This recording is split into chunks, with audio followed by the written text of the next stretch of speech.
San Francisco in 1896 was a paradox. It was a city of glittering new mansions on Nob Hill and thriving industry. Yet just beneath this polished veneer, dark passions and brutal crimes festered.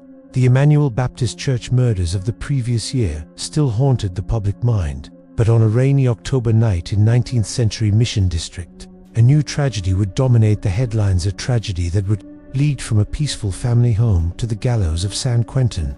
This is the harrowing story of the night falls, the murder of Mrs. Matilda The Langfeldts appeared to be the perfect German immigrant success story. The father, Charles Langfeldt, was a prominent member of local German society and a respected patriarch. His wife, Matilda, was a devoted mother and a warm presence in their prosperous home near 19th and Mission Streets.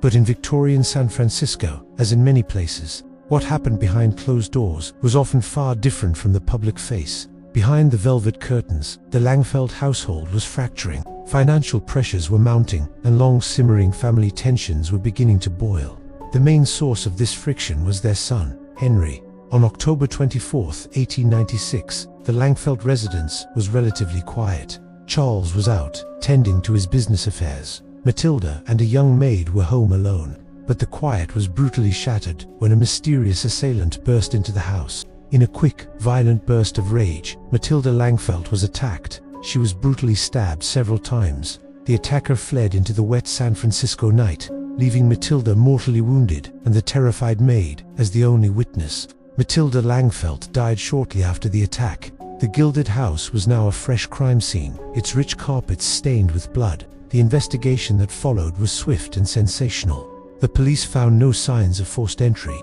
which instantly narrowed the suspect pool to someone known to the family or someone possessing a key. Their suspicion quickly fell on the son, Henry Langfeldt. Henry had an alibi that the police found weak, and he had a history of erratic behavior. Witnesses were found who claimed Henry had previously threatened his mother during heated arguments over money. Within days, the polite student was arrested and charged with the unimaginable crime, matricide. San Francisco was once again transfixed by a murder trial featuring a prominent family.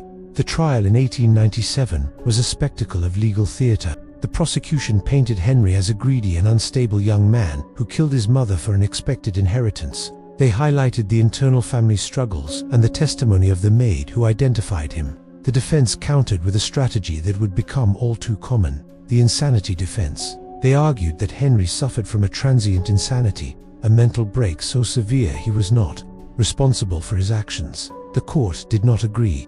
Henry Langfeldt was found guilty and sentenced to death by hanging.